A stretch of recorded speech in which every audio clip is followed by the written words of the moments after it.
Well, today is actually, literally, 10 years to the Easter Sunday that we opened the Joy of Life Center. And it's also a memorial for the 2-year passing of Bill Saviak. And Bill was a founding member of the center and my very best friend. So I want to honor him today. He knew about that circle. He fought for that circle. And he loved himself alive within that circle. And he never stopped. I said, Bill, you're an old guy. What do you want? What's left for you? You know, you've lived such a great life, and a hard life, and a rich life. He said, all I want to do is know myself as love. That's all. That's it. So that's what we did together. And that's what Easter Sunday's about. It's about, in one sense, passing over, as God instructed, the doors of the Israelites so that their firstborns would not be sacrificed. We need to pass over that beautiful place within us that is always in awe and wonder in life, that innocence of us, that child that's within us. We need to pass over it so that we don't sacrifice it as we are on this journey together. We also need not to pass over it, meaning ignore it. We need to honor it. And I often think of the child, that place within us of innocence that's always spontaneously rebirthing itself because it's exploring and discovering itself. That doesn't really hold on to too much at all. You know, can turn on a dime from being angry and miffed because someone else, the sister's got the toy, right? to that place where they are like enraptured with the color of this thing that's flying that they don't even know the name of, i.e. butterfly. Like that. But as we get older, of course, we somehow that mechanism has been shifted, right? It's gotten a little rusty. Yeah, we're not as spontaneous and free-flowing. We're not as giving freely either, because we have thoughts about that. We have thoughts that enter our life through our experience of life, and of course, yes, cellular memory, and yes, 7 generations back and all that stuff, but that say there's not enough around, so you need to protect your own. Watch it. You're in charge of it. You are in control of it, and only you are in control of it. You are free to do with it yourself, your life, what you want. Yes, but be careful about that life, because this is the only one you'll be given. Well, we know through the story and through our deeper inquiry and our deeper opening to this idea that maybe when we die, there's something more that's going on other than perhaps the place that we go. We have that inner inkling, that divine mystery, that calling to know and to let go who we are, because there is eternal life. It is always present, and it is always giving of itself freely. Jesus knew that. He knew that to the point, according to the story, or at least a couple of the stories, right, that I can conspire in my own consciousness to invite people in to my journey because they're not separate from it. Every person, every part of my life outside and every part of me inside is in absolute perfect union, going in the perfect direction, already knowing what lies ahead of me, where I'm already accepting the great gift of the one life as I merge into that which is divine within me, which is coming together through the seeming loss of, through the crucifixion, that sacrifice of self to come together with that holy idea, that holy one, that Father. And that's, to me, what Easter is about. It's resurrecting the knowing that we are always more than we believe we are, that we can conspire in a way to do this great work with other people and allow other people, no matter how they may appear or seem or act in our life, whether they represent the Judas or the Mary Magdalene or whatever character you want out there, to be a part of it, to welcome them in to this wonderful, we learned a new word yesterday, conspiratory instead of conspiracy, to shore us and embrace us as we move to the place of wholeness within ourselves. And of course, you know, all these other characters we give names to are those personifications of ourselves. They're just those people and personalities within ourselves. So the deal is that we need to sacrifice our thoughts about separating those pieces of ourselves out and give them life by means of loving them, by breathing love and life into them, by breathing love and life into those places we call ego, which is not easing God out. It is easing God or that divine or that holiness within you on board. Because save those moments in our life, save those tragedies, save those times our hearts are being broken or broken open, save those times we've looked like an idiot or we've said something we just couldn't catch fast enough and we know we've hurt someone, which really is impossible. But save all those times. They were absolutely right for us to question something within ourselves. What is it within me? Or how else could I have been? Or what am I to see that I'm so attached to outside right now in someone else that I am allowing, through that attachment of the way someone was or someone acted or the way I acted, that I'm allowing my attachment to take me away from the great work I am doing. The moment the attachment happens and you feel that through a judgment of yourself or another person, you have come down from doing the great work. I am doing a great work, and I'm not coming down. No one can pull us down. No political situation, no new mayor, no new spiritual leader of CSI or president, no new person that we have judgment upon, or no new organization or system can pull us down from our great work, unless we choose to be pulled down. And what happens when we get pulled down? What are we sacrificing? Interesting. What are we really sacrificing? Yeah, joy. Because we get pulled down all the time. We pull ourselves down. If we're looking at when we're down from doing the great work, we've just separated out from this idea that this God who so loved the world, ...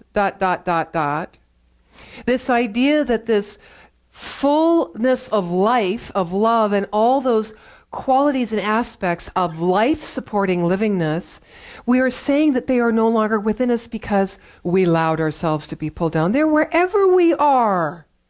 That's how we get back up to doing the great work. Morgane gave me a great visual yesterday, and we talked about it all the way home in the car. You know, this thing with ego, oh, I'm only human, oh, well, you know, I get better, oh, I don't like myself doing that, but I love myself when I'm like this, or when I'm kind of... It's like we're always splitting off how we feel about ourselves. And then to make matters worse, we don't want to feel anything.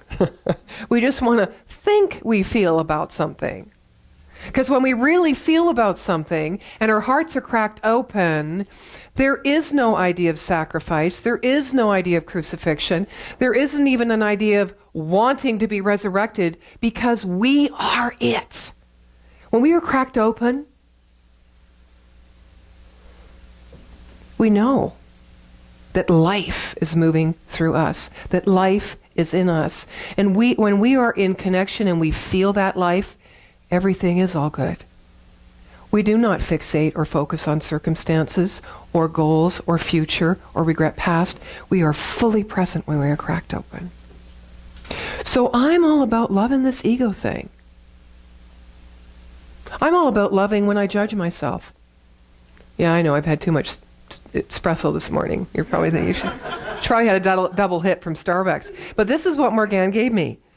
She gave me this idea that, and she did a beautiful meditation where we look at this, and she didn't call it ego, because like ego, like love, ego has juice around it, right? That's why we're not the love of life center, we're the joy. Because joy doesn't have a lot of juice around it. People go, oh yeah, joy, that's great. Then they go, I've had some really horrible betrayal around joy in my life. That doesn't happen, right?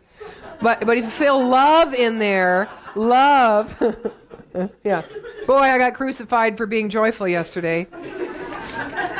Although someone did once say to me, you know, do you have to be that happy? That wasn't joy, though. It was happiness.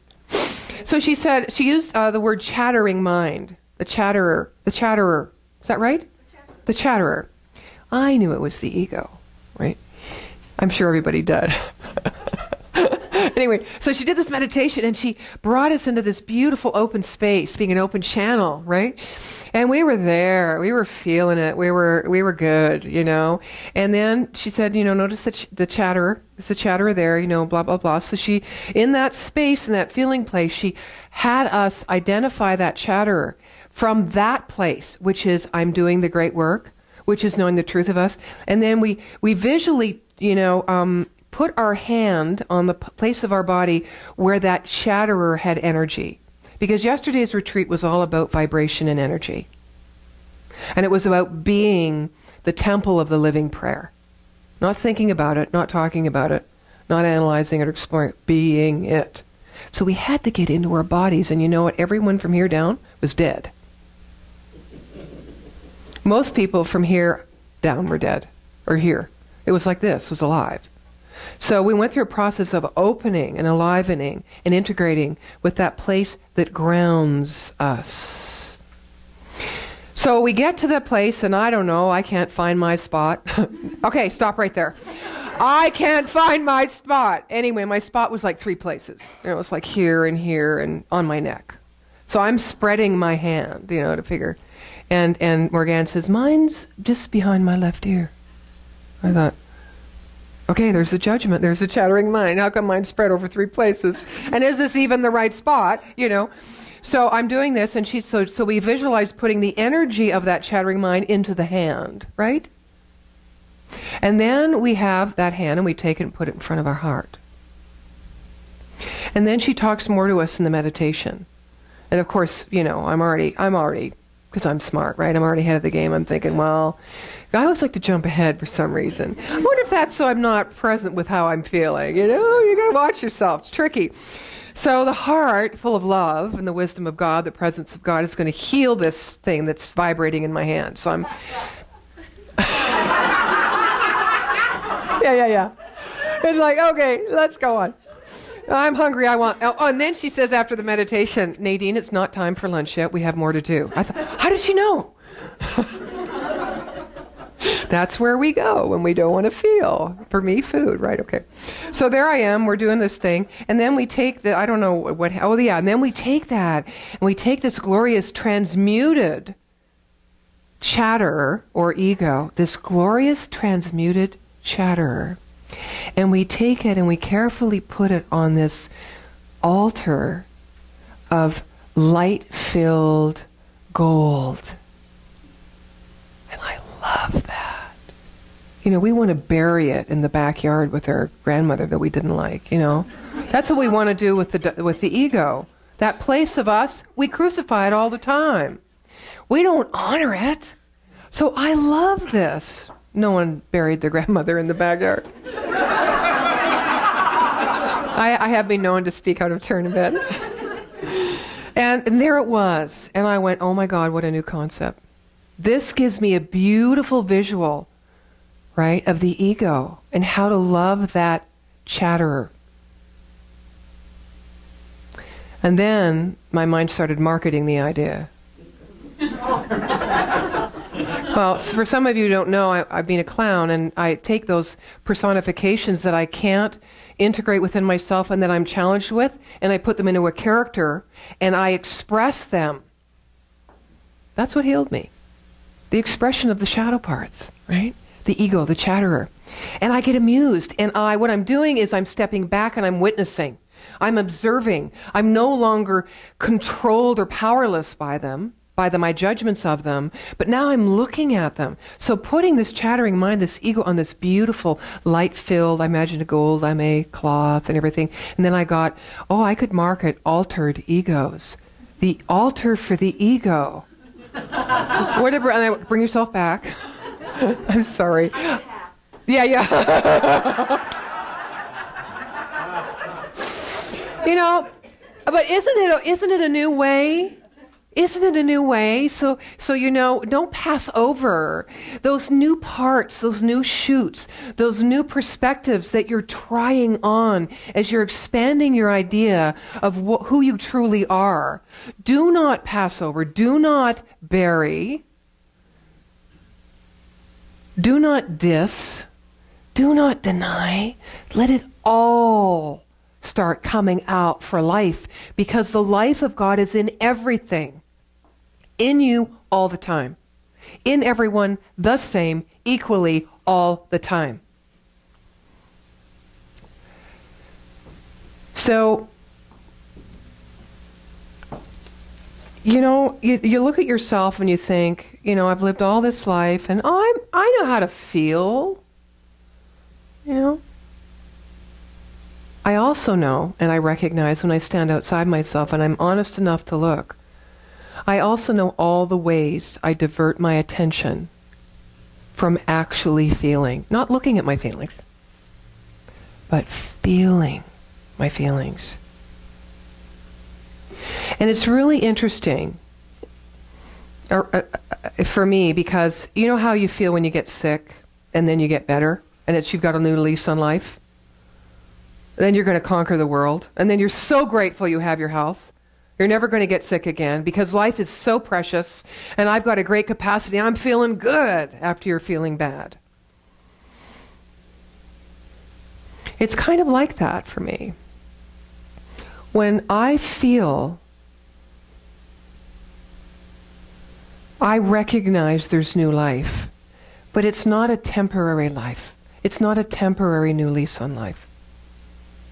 It's not the temporary thing that comes because I felt bad emotionally and I was looking at things and I was down on myself, and then all of a sudden I realized that it was in perfect divine order, and I can bless that and I can embrace it, and I've learned something new for myself. I got a new tool in my toolkit. I'll be a better teacher. It's not that kind of new lease on life. It's that new life that is part of evolution. It's part of that cosmic Christ consciousness that has been born within me, and when you awaken to it, you can't go back. It always moves with you, and it pushes you to the next level, and pushes you to that next level, until you are willing to sacrifice all the things that you think are true, that you think are not true, that you think of your life, that you've amassed, that you possess, everything. Until, I love this position. It's this open heart position. It's that crossing where God, in this idea of crucifixion, says, I am with you always. Yes, I open my life to you. You're opening your life to yourself and the wholeness of the spirit that lives within you. And you're willing to live your life from that point. I am doing a great work. I am living my life from that perspective. So let's have fun with all the rest, because it's all a perfect part of the journey. As soon as we ask the question, why? Instead of allowing ourselves to listen to the guidance and the inner voice within us that is whispering what we know in the deepest part of ourself is the right next step, even if we're not familiar with it, we don't know it, we didn't think of it. As soon as we start to ask the question, why? I mean, reason is a good thing, but we get lost in reason. We get lost in logic. We need to keep our hearts open, even when we come down from doing that great work, because we never really do come down. It's just an old idea. We don't have that idea anymore because of right now in this moment. We know that the upside down of the right side up is the inside out of the whatever. It's all one thing, right? Two sides, one coin. So I'd like to close with a little story of a girl named Hope.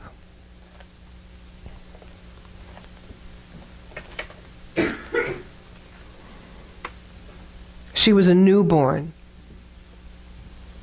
So I'd like you to open up as you listen to the story, to see yourself as Hope, as the newborn, and to see yourself as all the other characters in the play that are in the story. Because each one of them you can identify with. They're all personifications of you. A newborn was diagnosed terminally ill due to a genetic flaw. Born 3 weeks early, she became a hospice patient at 5 days of age. When the chaplain came to visit Hope's mother, Jordan was holding her in a soft white blanket, making it difficult to first tell that anything was wrong with the baby. "I can't believe this is happening," Jordan said. "Tony and I were so happy to be pregnant. It took us 2 years of fertility treatments, and now this. I have fallen so completely in love with this baby. I've only had her for 5 days, and I can't imagine my life without her." Jordan cried. "Would you like to hold her?" she asked the chaplain. The chaplain, Julie, took her and peered into the blanket. "How are you doing, little one?" As if there was no one else in the room. "I wondered if I didn't take enough good care of her," Jordan said. Or am I being punished? Julie and Jordan spent the afternoon talking about why a soul would come to the earth for such a short period of time, and what there was to understand and to see in it all. And the next 2 weeks of Hope's life would show them. Everyone visited. Her grandparents, neighbors, the hospice team. She ate occasionally, cried some, and slept a lot. Everyone who came in contact with Hope was strongly and positively affected by her presence, as if there were no barriers between her and others. She broke hearts open just by showing up. Hope's vulnerability gave us permission to stop defending our hearts. Not only did she share her journey with us, but we shared our journeys with one another. By the time she died, they had become family. Hope's family. Hope's family. Hope died gracefully without struggle, simply letting the seasons move her into the next moment.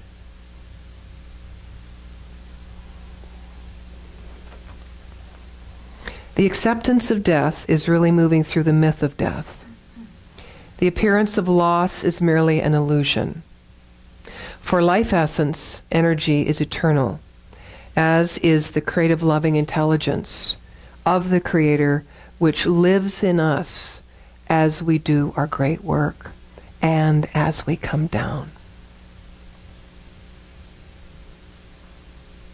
When our hearts are broken open, There is nothing that stands between us and the vulnerability of life, which is new birth.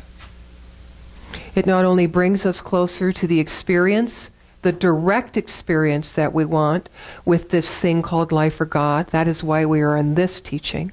This is why we are attracted to this way of thinking.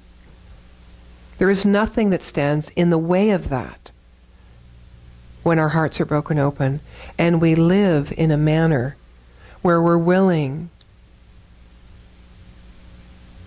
to sacrifice our attachments, most of which are our judgments about ourselves, and live open and live from that heart place, that place of love, which after all is all there ever has been and ever will be, because we live.